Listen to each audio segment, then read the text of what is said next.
तो अब देखते हैं सेकंड क्वेश्चन को। तो सेकंड क्वेश्चन में भी हमें कुछ नंबर्स लिखे हुए हैं जिसे हमें शो करना है कि क्या कर रहे हैं, ये एक एपी फॉर्म कर रहे हैं, ठीक है। तो फर्स्ट क्वेश्चन की तरह ही इसमें भी हम लोग क्या करेंगे, एक एक करके सारे टर्म्स लिखेंगे, फिर उनका क्या, उसके बाद उनका डिफरेंस निकालेंगे। अगर फिर से डिफरेंस अगर सेम आया तो हम लोग कह देंगे कि ये जो प्रोग्रेशन है वो एक एपी फॉर्म कर रहा है। अगर डिफरेंस सेम नहीं आया तो हम लोग कह देंगे कि ये एक प्रोग्रेशन एपी फॉर्म नहीं कर रहे हैं, ठीक है। तो एक एक करके सारे नंबर्स लिख लेते हैं हम लोग। फर्स्ट टर्म है हमारा root under 2, root under 8, root under 18 and root under 32। इस प्रोग्रेशन का जो फर्स्ट टर्म होगा वो होगा रूट अंडर 2, सेकेंड टर्म हो जाएगा रूट अंडर 8। अब क्या करेंगे हम लोग, रूट अंडर, कभी भी हमें रूट के अंदर कोई टर्म्स मिल जाए तो हम लोग क्या करते हैं, हम लोग प्राइम फैक्टराइजेशन कर लेते हैं, ठीक है। तो 2 इंटू 2 इंटू 2 प्राइम फैक्टराइजेशन करने के बाद क्या करेंगे, तो जिन नंबर्स का पेयर बनेगा उन नंबर्स को हम लोग क्या करते हैं, स्क्वायर रूट से बाहर निकाल देते हैं, ठीक है। इसी तरह से थर्ड टर्म है हमारा रूट अंडर 18, और 18 को हम लोग लिख सकते हैं क्या, 2 इंटू 3 इंटू 3। यहाँ 3 का पेयर बन रहा है यानी 3 बाहर आ जाएगा और हम लोग रूट अंडर 18 को लिख सकते हैं 3 रूट 2। इसी तरह से फोर्थ टर्म है हमारा रूट अंडर 32, और हम लोग इसको लिख सकते हैं 4 रूट अंडर 2, ठीक है। तब हम लोग फाइंड करते हैं एक एक करके सारे नंबर्स का डिफरेंस। तो कहते हैं T2 minus T1 will be equal to 2 root 2 minus root 2। 2 root 2 में से रूट 2 सब्ट्रैक्ट करेंगे तो हमें मिलेगा root 2। T3 minus T2 is equal to 3 root 2 minus 2 root 2। 3 root 2 minus root 2 हो जाएगा रूट 2। अब T4 minus T3 4 root 2 minus 3 root 2, हमें यहाँ भी मिल जाएगा रूट 2। तो T2 माइनस T1 यानी सेकेंड टर्म और फर्स्ट टर्म का जो डिफरेंस है वो रूट 2 है। थर्ड और सेकेंड टर्म का भी डिफरेंस रूट 2, और फोर्थ एंड थर्ड टर्म का भी डिफरेंस क्या मिल रहा है हमें, रूट 2। यानी हर बार जो डिफरेंस मिल रहा है वो क्या मिल रहा है, सेम मिल रहा है। यानी हम कह सकते हैं कि ये जो सेकेंड वाला क्वेश्चन था ये भी क्या है, ये भी एक एपी है। क्लियर। अब देखते हैं सेकंड क्वेश्चन को। तो सेकंड क्वेश्चन में क्या है, find the 20th term of the AP 9, 13, 17, 21। हमें इस क्वेश्चन में एक एपी गिवन है जिसका हमें 20th टर्म फाइंड करना है, ठीक है। तो एपी के किसी भी क्वेश्चन में अगर हमें फर्स्ट टर्म और कॉमन डिफरेंस पता है ना तो हम कुछ भी फाइंड कर सकते हैं, ठीक है। तो सबसे पहले हम लोग ट्राई करेंगे ना कि किसी भी तरह से हमें फर्स्ट टर्म और कॉमन डिफरेंस पता चल जाए, ठीक है। तो जो एपी गिवन है वो है मेरा 9, 13, 17 एंड 21। एपी देख करके हमें पता चल जा रहा है कि जो फर्स्ट टर्म है इस एपी का वो है 9। अब हमें चाहिए कॉमन डिफरेंस। कॉमन डिफरेंस क्या होता है, तो कॉमन डिफरेंस निकालने के लिए हम लोग क्या करेंगे, किसी भी टर्म में से उसके प्रीवियस वाले टर्म को क्या कर लेते हैं, सब्ट्रैक्ट कर लेते हैं, ठीक है। तो हम लोग क्या सब्ट्रैक्ट कर लेते हैं, T2 माइनस T1। आप T3 माइनस T2 भी कर सकते हो या फिर T4 माइनस T3 भी कर सकते हो। डिफरेंस हर बार हमें क्या मिलता है, सेम ही मिलता है। यानी सेकेंड टर्म है इसका 13, फर्स्ट टर्म है 9, 13 माइनस 9 इज इक्वल टू 4। यानी इस जो एपी गिवन है इसका फर्स्ट टर्म 9 है और कॉमन डिफरेंस क्या है मेरा 4 है। अगर हमें कॉमन डिफरेंस और फर्स्ट टर्म पता है ना तो हम एपी के किसी भी क्वेश्चन को सॉल्व कर सकते हैं, ठीक है। कैसे सॉल्व कर सकते हैं, तो हमें फाइंड करना था 20th टर्म। कभी भी हमें 20th टर्म फाइंड करना, कोई भी टर्म अगर हमें फाइंड करना हो ना तो हम लोग क्या करते हैं, nth टर्म वाला फॉर्मूला यूज करते हैं। nth टर्म का फॉर्मूला क्या था, तो Tn is equal to a plus n minus 1 into d, जहाँ a जो है वो है first term, d common difference और n क्या है, नंबर ऑफ टर्म जो हम टर्म फाइंड करना चाहते हैं। तो हमें कौन सा टर्म फाइंड करना है, तो हमें 20th टर्म फाइंड करना है। तो 20th टर्म फाइंड करना है यानी n के जगह पर हम क्या पुट कर देंगे 20। ए जो है हमारा फर्स्ट टर्म है 9 प्लस 20 माइनस 1 इंटू डी, और डी का वैल्यू है 4। इसको सॉल्व कर लेते हैं हम लोग। 9 प्लस 19 इंटू 4, ये हो जाएगा 9 प्लस 76 और ये हो गया मेरा 85। यानी इस एपी का जो 20th टर्म है वो हो जाएगा हमारा 85, ठीक है। तो हमें also find its nth term, हमें nth टर्म भी फाइंड करना है। nth टर्म फाइंड करना है, nth टर्म फाइंड करने का फिर से अगेन यही फॉर्मूला यूज करेंगे, बट इस बार क्या करेंगे हम लोग n के जगह पर n ही रहने देंगे, बाकी a और d का वैल्यू हम लोग पुट कर देंगे। a के जगह पर हम लोग पुट कर देंगे 9 और n के जगह n ही रहने देंगे और d का वैल्यू है हमारा 4। अब कर लेते हैं इसको मल्टीप्लाई 4 को अंदर, तो यहाँ हमें मिलेगा 4n minus 4n and 9 minus 4 will be equal to 5। यानी कि इस एपी का जो nth टर्म है वो है मेरा 4n प्लस 5। अब ये nth टर्म है। nth टर्म का मतलब क्या कि अगर हम इसमें n के जगह पर 1 पुट करेंगे तो हमें फर्स्ट टर्म मिलेगा, n के जगह पर 2 पुट करेंगे तो हमें सेकंड टर्म मिलेगा, या कोई भी टर्म हमें अगर फाइंड करना हो इस एपी का तो यहाँ पर n का वैल्यू पुट कर देंगे और हमें वो टर्म मिल जाएगा। जैसे कि यहाँ हमें 20th टर्म फाइंड करना था, हमने फाइंड किया 20th टर्म क्या आया मेरा 85 आया। क्या यहाँ पुट करके देखते हैं एक बार फिर से, n के जगह पर 20, अगर यहाँ n के जगह 20 पुट करेंगे तो हमें क्या मिलेगा 4 × 20 + 5, 4 × 20 यानी 80, 80 + 5 85, यानी अगेन हमें 85 मिला। इससे फाइंड करें या ऐसे पुट कर ले, कोई फर्क नहीं पड़ता है, ठीक है, क्लियर। नेक्स्ट क्वेश्चन देखते हैं। नेक्स्ट क्वेश्चन क्या कह रहा है, how many terms are there in the AP. हमें एक एपी गिवन है और हमें फाइंड करना है कि इस एपी में कितने टर्म्स हैं। मान लेते हैं ऐसे रैंडमली कि किसी एपी में 10 टर्म्स हैं। मान लिया हमने कि किसी एपी में कितने टर्म्स हैं, तो 10 टर्म्स हैं। तो लास्ट टर्म कौन सा होगा, लास्ट टर्म कह सकते हैं क्या कि वो 10th टर्म ही होगा। अगर किसी एपी में 10 टर्म्स हैं तो जो लास्ट टर्म होगा ना वो 10th टर्म होगा। इसी तरह से हमें क्या कह रहा है कि यहाँ पर एक एपी गिवन है, एक एपी गिवन है जिसका हमें फाइंड करना है कि इस एपी में कितने नंबर ऑफ टर्म्स हैं। तो कभी भी हमें नंबर ऑफ टर्म्स फाइंड करने हो ना तो हम लोग मान लेते हैं खुद से कि इस एपी में कितने टर्म्स हैं, n टर्म्स है। मान लेंगे लेट देयर आर n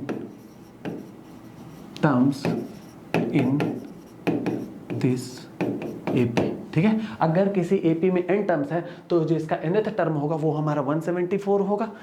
यानी कि हम लोग लिख सकते हैं क्या कि Tn will be equal to 174, और nth टर्म का फॉर्मूला क्या था, a + n - 1 × d will be equal to 174, ठीक है। अब एपी देख करके हमें पता चल रहा है क्या कि जो a का वैल्यू है वो है हमारा 6, यानी कि a क्या था फर्स्ट टर्म, और फर्स्ट टर्म इस एपी का 6 है। हमें चाहिए कॉमन डिफरेंस। कॉमन डिफरेंस कैसे निकालेंगे, तो अगेन t2 - t1 यानी सेकंड टर्म में से फर्स्ट टर्म को सब्ट्रैक्ट कर लेंगे। सेकंड टर्म है 10 और फर्स्ट टर्म है 6, 10 - 6 यानी 4। फर्स्ट टर्म मिल गया हमें 6, a का वैल्यू 6 है, n - 1 और d का वैल्यू है हमारा 4 इज इक्वल टू 174। अब इसको हम लोग सिंप्लीफाई करके n का वैल्यू फाइंड कर सकते हैं, हमें एक लीनियर इक्वेशन मिलेगा plus 4n - 4 is equal to 174। यहाँ से सॉल्व करेंगे तो 4n - 2 will be equal to 174, 4n is equal to 174 plus 2 will be equal to 176, n will be equal to 176 divided by 4 और यहाँ से मिलेगा 44। n का वैल्यू कितना आया हमारा, n का वैल्यू आया 44, यानी कि इस AP का जो 44th टर्म है वो है 174, यानी कि इस AP में टोटल 44 टर्म्स हैं। क्लियर। नेक्स्ट क्वेश्चन देखते हैं। नेक्स्ट क्वेश्चन क्या कर रहा है, which term of the AP 3, 8, 13, 18 will be 55 more than it's 20th term, ठीक है।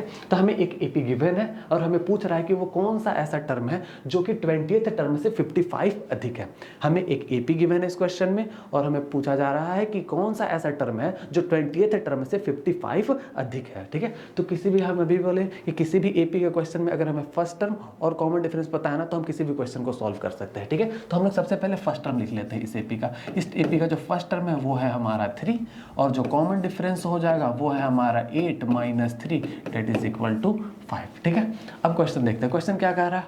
अब अकॉर्डिंग टू द क्वेश्चन हमें क्वेश्चन कह दिया कि कौन सा ऐसा टर्म है, तो मान लेंगे कि वो nth टर्म है। वो कौन सा टर्म है, जो nth टर्म है जो कि 20th टर्म से 55 अधिक है। हमें एक ऐसा टर्म फाइंड करना था जो कि इस एपी के 20th टर्म से 55 अधिक हो। तो हम मान लिए कि nth टर्म जो है इस एपी का 20th टर्म से 55 अधिक है, यानी Tn will be equal to T20 plus 55। nth term का फॉर्मूला क्या था, तो a plus n - 1 into d, and 20th term को लिख सकते हैं क्या, a प्लस 19 इंटू डी, यानी कि जो टर्म हमें फाइंड करना होता था उससे एक कम होता था डी का कोफिशिएंट। यानी अगर हमें 20th टर्म फाइंड करना है तो 20 - 1 यानी कि a प्लस 19 डी, ये हो गया मेरा 20th टर्म और यहाँ प्लस 55। क्लियर। a का वैल्यू पुट कर देते हैं। अब a का वैल्यू है हमारा 3, n के जगह n रहने दिए हम, d का value 5 is equal to 3 plus 19 into 5 plus 55। Clear. इसको सॉल्व कर लेते हैं अब। 3 plus 5n minus 5 will be equal to 3 plus 95 plus 55, ठीक है। तो 5n will be equal to 3 plus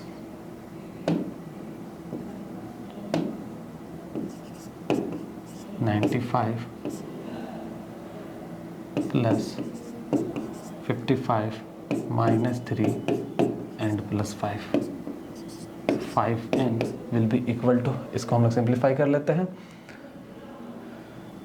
तो 3 कट जाएगा, बच जाएगा क्या 95 100 155 and n will be equal to 155 divided by 5 यानी कि 31। यानी इस AP का n का वैल्यू हमें 31 आया, यानी कि इस AP का जो 31st टर्म है, इस AP का जो 31st टर्म है वो 20th टर्म से 55 अधिक है। क्लियर? नेक्स्ट क्वेश्चन देखते हैं। नेक्स्ट क्वेश्चन क्या कह रहा है? तो नेक्स्ट क्वेश्चन में हमें given the 7th term of an AP is -4 and its 13th term is -16, find the AP। ठीक है, तो हमें किसी AP का 7th टर्म गिवन है, किसी AP का जो 7th टर्म है वो है -4 एंड उसी AP का जो 13th टर्म है वो है क्या हमारा -16। तो हमें AP फाइंड करना है। AP फाइंड करना मतलब हमें वो नंबर्स लिखने हैं जो कि AP फॉर्म कर रहे हैं। ठीक है, तो हम पहले लिख लेते हैं जो गिवन है। हमारा 7th term is equal to -4। 7th term को हम लोग लिख सकते हैं क्या a plus 6d will be equal to -4। इसे हम लोग मान लेते हैं इक्वेशन 1। अगेन हमें गिवन है 13th टर्म। 13th टर्म जो है हमारा वो है -16, यानी कि a plus 12d will be equal to -16। ठीक है, इसे हम मान लेते हैं इक्वेशन 2। अब हमें दो इक्वेशंस पता हैं, दो लीनियर इक्वेशन है और वेरिएबल इनमें दो है, एक वेरिएबल है a और दूसरा वेरिएबल है d। अब ये लीनियर इक्वेशन इन 2 वेरिएबल है। हम लोग क्या करते हैं, इन दोनों को सॉल्व कर लेते हैं। सॉल्व करने के लिए हम लोग यूज करेंगे एलिमिनेशन मेथड। ठीक है, elimination method a plus 6d will be equal to -4 and a plus 12d will be equal to -16। Elimination method use कर रहे हैं हम लोग यहाँ पर। हम लोग कर लेते हैं सब्ट्रैक्ट। इसको सब्ट्रैक्ट करेंगे तो यहाँ आएगा माइनस, यहाँ आएगा माइनस और यहाँ हो जाएगा मेरा प्लस a माइनस a, ये कट गया। 6d माइनस 12d हमें मिलेगा -6d, -4 प्लस 16 यहाँ हो जाएगा हमारा +12, यानी कि d will be equal to -2। हमें d का वैल्यू पता चल गया। अब d का वैल्यू पता चल गया है तो हम लोग क्या करते हैं, इस d के वैल्यू को हम लोग पुट कर लेते हैं किसी एक इक्वेशन में। किसी भी इक्वेशन में पुट कर सकते हैं। हम लोग इक्वेशन 1 में भी पुट कर सकते हैं और इक्वेशन 2 में भी पुट कर सकते हैं। हम यहाँ 2 में पुट कर रहे हैं। अगर इस इक्वेशन में d का वैल्यू पुट करेंगे तो क्या मिलेगा हमें, a plus 12 into -2 will be equal to -16, यानी कि a minus 24 is equal to -16। यहाँ से a का जो वैल्यू मिलेगा वो होगा हमें 8। अगर हमें फर्स्ट टर्म पता चल गया और हमें कॉमन डिफरेंस भी पता चल गया तब हम AP लिख सकते हैं। क्या AP क्या होगा मेरा, तो सबसे पहले फर्स्ट टर्म लिख देंगे। अगर हमें फर्स्ट टर्म से सेकंड टर्म फाइंड करना है तो क्या करते हैं हम लोग, कॉमन डिफरेंस को ऐड करते हैं। यानी 8 में कितना ऐड करेंगे हम लोग, -2 को ऐड करेंगे। अगर 8 में -2 ऐड करेंगे तो क्या मिलेगा हमें 6। अगर 6 में फिर से -2 ऐड कर देते हैं तो हमें मिलेगा 4। इसमें एक बार और -2 ऐड करते हैं तो हमें मिल जाएगा 2, यानी कि हमें AP मिल चुका है। क्लियर? क्या कहते हैं इस क्वेश्चन में, हमें 7th टर्म गिवन था, 13th टर्म गिवन था और हमें AP फाइंड करना था। तो जो क्वेश्चन में गिवन था हम लोग उससे लिख लिए। पहले 7th टर्म लिखे t7 इक्वल टू -4, फिर t13 इक्वल टू -16। फिर से t7 को हम लोग लिख सकते हैं a plus 6d equal to -4 and a plus 12d is equal to -16। दो इक्वेशंस मिले हमने, यहाँ एलिमिनेशन मेथड लगा करके a और d फाइंड किया, यानी फर्स्ट टर्म और कॉमन डिफरेंस पता चल गया हमें। अगर फर्स्ट टर्म पता था तो हम फर्स्ट टर्म में कॉमन डिफरेंस को ऐड करके सेकंड टर्म फाइंड कर ली, फिर सेकंड टर्म में कॉमन डिफरेंस को ऐड करके third term and so on. इस तरह से हम बाकी टर्म्स लिखती हैं, यानी हमें मिल चुका है अब AP। आई थिंक ये क्वेश्चन क्लियर हो चुका है। नेक्स्ट क्वेश्चन में आते हैं। नेक्स्ट क्वेश्चन क्या कह रहा है, the fourth term of an AP is 0। हमें क्वेश्चन में कह दिया कि किसी AP का जो फोर्थ टर्म है ना वो 0 है, यानी हम यहाँ लिख सकते हैं क्या, t4 is equal to 0। Then prove that its its 25th term is triple its 11th term। हमें प्रूफ करना है कि इस AP का जो 25th टर्म है वो 3 टाइम्स है किसके, इस AP के 11th टर्म के। ये हमें करना है प्रूफ। ठीक है, देखते हैं कैसे प्रूफ हो सकता है। तो हमें गिवन क्या था, t4 is equal to 0। t4 के जगह हम लोग लिख सकते हैं क्या, a plus 3d is equal to 0, या फिर लिख सकते हैं a is equal to -3d। हमने क्या किया, a का वैल्यू d के टर्म्स में फाइंड कर लिया। ठीक है, अब फाइंड करते हैं t11। t11 क्या हो जाएगा, t11 will be equal to a plus 10d। a का वैल्यू कितना था तो हम लोग यहाँ पुट कर देते हैं a के जगह पे -3d, क्योंकि हमें a का वैल्यू -3d आया था, इसलिए हम यहाँ पर -3d पुट कर देते हैं। -3d plus 10d will be equal to 7d। अब फाइंड करते हैं हम लोग 25th टर्म। 25th टर्म क्या हो जाएगा हमारा, तो a प्लस 24d। a का वैल्यू कितना था, -3d और यहाँ पर प्लस 24d। -24D यहाँ हो जाएगा हमें 21D। अच्छा 21D को लिख सकते हैं क्या 3 × 7D। 21D को हमने क्या लिख दिया 3 × 7D। एंड 7D क्या था 7D की जगह पर हम लिख सकते हैं T11। जो 7D था वो था हमारा T11, यानी कि जो T25 आया वो 3 टाइम्स आया किसके 11th टर्म के, और यही हमें प्रूफ करना था। This is proofed. क्लियर। आते हैं नेक्स्ट क्वेश्चन पर।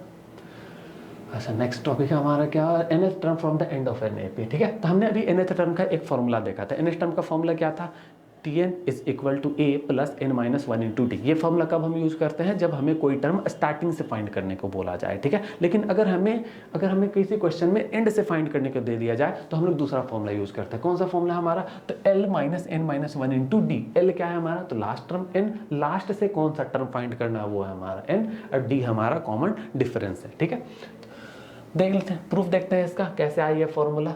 तो हमारा मान लेते हैं कोई एक एपी है, कोई एक एपी मान लें जिसका जो फर्स्ट टर्म है वो है a, लास्ट टर्म है l एंड कॉमन डिफरेंस है हमारा d। ठीक है, हमने खुद से एक एपी अज्यूम किया जिसका फर्स्ट टर्म क्या है a, लास्ट टर्म है l एंड कॉमन डिफरेंस क्या है d। ठीक है, एपी का फर्स्ट टर्म अगर a है और कॉमन डिफरेंस d है तो हम लोग कह सकते हैं क्या कि जो सेकेंड टर्म होगा वो a + d होगा, या जो थर्ड टर्म होगा वो होगा हमारा a + 2d। ठीक है, अगर हमें पता है फर्स्ट से अगर सेकंड टर्म चाहिए होता है ना, अगर फर्स्ट टर्म से अगर हमें सेकंड टर्म निकालना होता है तो हम लोग क्या करते हैं फर्स्ट टर्म में कॉमन डिफरेंस को ऐड कर देते हैं। लेकिन अगर हमें सेकंड से फर्स्ट टर्म चाहिए, ठीक है, अगर हमें सेकंड टर्म पता है और उससे अगर फर्स्ट टर्म निकालना है तो हम लोग क्या करते हैं ना उसमें कॉमन डिफरेंस को सब्ट्रैक्ट कर देते हैं। यानी कि अगर a + d में d सब्ट्रैक्ट करेंगे ना तो हमें a मिलेगा। यानी कि अगर हमें किसी भी टर्म में से कॉमन डिफरेंस को अगर सब्ट्रैक्ट करते हैं ना तो हमें प्रीवियस वाला टर्म मिलता है, लेकिन अगर किसी टर्म में कॉमन डिफरेंस को ऐड कर देते हैं तो हमें नेक्स्ट वाला टर्म मिल जाता है। क्लियर। तो हमें इस तरह से बहुत सारे टर्म्स मिलते जाएंगे। यहाँ पर लास्ट टर्म जो है हमारा वो क्या है मेरा l। ठीक है, अगर हमें सेकंड लास्ट टर्म फाइंड करना है, क्या करना है सेकंड लास्ट टर्म फाइंड करना है, यानी जो टर्म हमें पता है उसके एक प्रीवियस वाला टर्म फाइंड करना है। तो जब भी हमें अगर प्रीवियस वाला टर्म फाइंड करना हो ना तो हम लोग क्या करते हैं कॉमन डिफरेंस को सब्ट्रैक्ट कर देते हैं। यानी जो सेकंड लास्ट टर्म होगा ना वो होने वाला है हमारा l - d। ठीक है, अगर इसमें एक बार और d सब्ट्रैक्ट कर देंगे यानी कॉमन डिफरेंस को एक बार और सब्ट्रैक्ट करेंगे तो हमें इससे एक प्रीवियस वाला टर्म मिलेगा। क्लियर है क्या। ठीक है, कभी भी अगर हमें नेक्स्ट टर्म फाइंड करना हो तो कॉमन डिफरेंस को ऐड कर देते हैं, अगर हमें प्रीवियस टर्म फाइंड करना है तो हम लोग क्या करते हैं कॉमन डिफरेंस को सब्ट्रैक्ट कर देते हैं। क्लियर है क्या। अब हमें ये एक एपी हमने फॉर्म कर लिया। ठीक है, जिसका first term a, last term l और कॉमन डिफरेंस क्या है हमारा d है। ठीक है, तो हमें जो फॉर्मूला पढ़ा है हमने जो फॉर्मूला पढ़ा है tn का tn = nth टर्म का tn = a + n - 1 × d। ये कब यूज करते हैं जब हमें स्टार्टिंग से कोई टर्म फाइंड करना, स्टार्टिंग से 10th टर्म, स्टार्टिंग से 5th टर्म, स्टार्टिंग से 20th टर्म, स्टार्टिंग से कोई भी टर्म अगर हमें फाइंड करना है तो हम लोग ये फॉर्मूला यूज करते हैं। बट हमें एंड से फाइंड करने के लिए क्या करना होगा तो एंड से फाइंड करने के लिए हम लोग क्या कर सकते हैं ये हम लोग ये फॉर्मूला यूज करते हैं। ठीक है, अब ये फॉर्मूला कैसा है तो हम लोग क्या करेंगे ना इस एपी को ना उल्टा करके लिख लेंगे। उल्टा करके लिख लेंगे मतलब जो फर्स्ट टर्म है ना उसको हम लोग लास्ट में लिख देंगे और जो लास्ट टर्म है उसे हम लोग क्या करते हैं फर्स्ट में लिख देते हैं। यानी कि हम एक न्यू एपी फॉर्म कर रहे हैं, ये एक न्यू एपी फॉर्म कर रहे हैं जिसमें क्या होगा जिसका जो फर्स्ट टर्म है ये पुराने वाले एपी का लास्ट टर्म होगा, यानी l - d and so on. इस तरह से बढ़ता जाएगा हमारा। यहाँ मिलेगा हमें a + 2d a + d and a। हमने क्या किया इसी एपी को उल्टा करके लिख लिया, फर्स्ट टर्म को लास्ट में यानी और लास्ट टर्म को हमने कहाँ लिख दिया है फर्स्ट में लिख दिया। जो सेकंड टर्म था वो अब क्या हो गया सेकंड लास्ट हो गया और जो सेकंड लास्ट था वो हमारा सेकंड टर्म हो गया। ठीक है, अगर हमने अब एपी को क्या कर दिया उल्टा करके लिख लिया। अब उल्टा करके लिख लिया तो हम कह सकते हैं क्या कि अब हम अगर स्टार्टिंग से वो टर्म फाइंड कर देते हैं जो टर्म हमें फाइंड करना चाह रहा है। ठीक है, अगर हमें स्टार्टिंग से फाइंड करने का तो फॉर्मूला पता है ना कि tn = a + n - 1 × d होता है। ठीक है, अब हमने एपी को उल्टा लिख लिया। अब हमें दिख रहा है अभी इधर से हम लोग फाइंड कर सकते हैं nth टर्म। अगर यहाँ से हम देखें अगर इससे देखें तो इस न्यू वाले एपी में जो हमारा फर्स्ट टर्म है वो है हमारा l और जो कॉमन डिफरेंस है वो हो जाएगा हमारा ये जो न्यू एपी फॉर्म हुआ इसमें जो फर्स्ट टर्म है वो है हमारा a और जो कॉमन डिफरेंस है वो है हमारा सब्ट्रैक्ट कर लेते हैं l - d में से हम लोग क्या करना होगा, सेकेंड टर्म में से फर्स्ट टर्म को सब्ट्रैक्ट कर लिए, l minus D minus L, यानी एल एल कट जाएगा और हमें मिल जाएगा माइनस डी। तो जो ये नया एपी फॉर्म हुआ है ना, इसका फर्स्ट टर्म क्या हो जाएगा हमारा, इसका जो फर्स्ट टर्म है वो है हमारा l, और इसका जो कॉमन डिफरेंस है वो है हमारा माइनस डी। क्लियर है क्या? अब हमें nth टर्म फाइंड करना है। nth टर्म फाइंड करने का फॉर्मूला था हमारा nth टर्म फाइंड करने का, तो हम लोग क्या करेंगे, जस्ट इसे फॉर्मूला को यूज कर लेंगे। nth term from end, nth term from end will be equal to a plus n minus 1 into d। a plus n minus 1 into d, a क्या था हमारा फर्स्ट टर्म, और इस वाले ap का फर्स्ट टर्म जो है वो है हमारा l plus n minus 1 into D, और d की जगह हम लोग पुट कर देंगे क्या, कॉमन डिफरेंस। कॉमन डिफरेंस इस वाले ap का क्या था हमारा, माइनस डी। क्लियर है क्या? अब हम लोग इसको लिख सकते हैं l minus n minus 1 into D. यानी अगर हमें किसी भी एपी का अगर nth टर्म फाइंड करना हो, लेकिन स्टार्टिंग से नहीं एंड से फाइंड करना हो, तो हम लोग कौन सा फॉर्मूला यूज करते हैं, हम लोग l minus n minus 1 into D use करते हैं, जहां l जो होगा वो लास्ट टर्म होगा और d हमारा कॉमन डिफरेंस, n हमारा नंबर ऑफ टर्म है। ठीक है, तो हम लोग ये डायरेक्ट फॉर्मूला भी यूज कर सकते हैं, या हमारा मन करे तो हम एपी को उल्टा करके लिख के और स्टार्टिंग वाला फॉर्मूला ही यूज कर देंगे, जो स्टार्टिंग से टर्म फाइंड करने का जो फॉर्मूला था ना nth टर्म का, उसे भी यूज करके हम लोग सॉल्व कर सकते हैं। ठीक है, एक क्वेश्चन के देखते हैं कैसा होता है, एक क्वेश्चन देखते हैं इस पर बेस्ड। ठीक है, तो find 11th term of the AP from the end of the AP 10 7 4 minus 6। ठीक, हमें एक AP गिवन है 10 7 4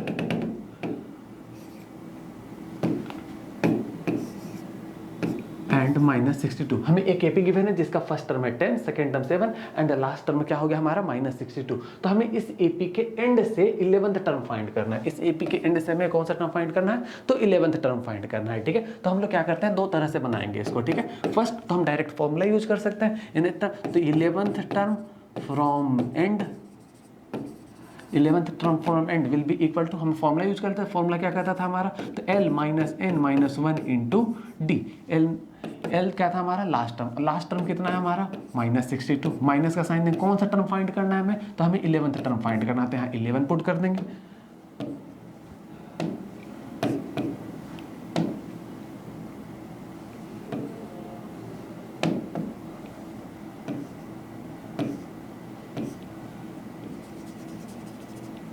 इलेवन माइनस 1 इंटू डी, और डी का वैल्यू कितना हो जाएगा, डी निकालना पड़ेगा हमें। डी कैसे निकालेंगे, तो d will be equal to second term minus first term 7 minus 10 and this will be equal to minus 3। यहाँ हम लोग पुट कर देते हैं माइनस 3। ठीक है, ये हो गया माइनस 62 माइनस 10 इंटू माइनस 3।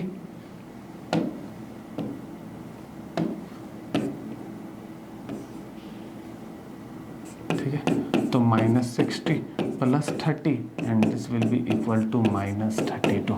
तो इस एपी का जो 11th टर्म होगा एंड से वो कितना होने वाला है, माइनस 32। इस क्वेश्चन को हम लोग दूसरे तरीके से भी बना सकते थे। कैसे बना सकते थे, तो हम लोग क्या करते हैं, इस एपी को उल्टा करके लिख लेते हैं। ठीक है, यानी माइनस 62 को पहले लिख लेते हैं। ठीक है, हमें पता है कि इधर माइनस 62 आया है तो कॉमन डिफरेंस 3 था, माइनस 3 कॉमन डिफरेंस, माइनस 3 को इधर हम लोग सब्ट्रैक्ट कर लेंगे, तो यहाँ मिलेगा हमें माइनस 52 माइनस 59, यहाँ नेक्स्ट टर्म होगा मेरा माइनस 56 एंड सो ऑन।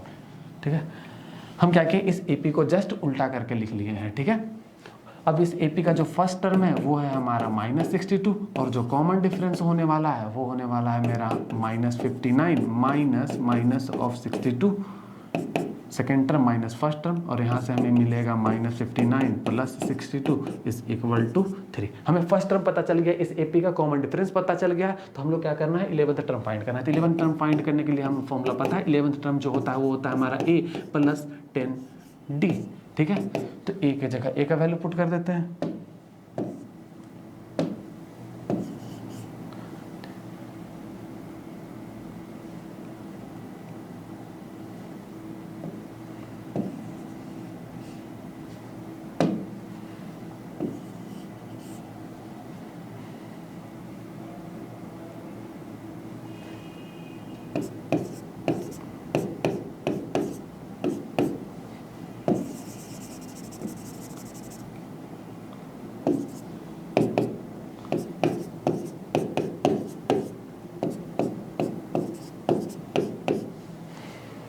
तो इस तरह से भी हमें जो 11th टर्म मिला वो क्या आया हमारा -32, ठीक है। दोनों तरह से हम लोग फाइंड कर सकते हैं। हम लोग चाहे तो फॉर्मूला यूज कर सकते हैं, अगर आप फॉर्मूला भूल गए हो तो हम लोग आप AP को उल्टा कर करके इस तरह से भी वही स्टार्टिंग वाला फॉर्मूला यूज करके भी हम लोग सॉल्व कर सकते हैं, ठीक है।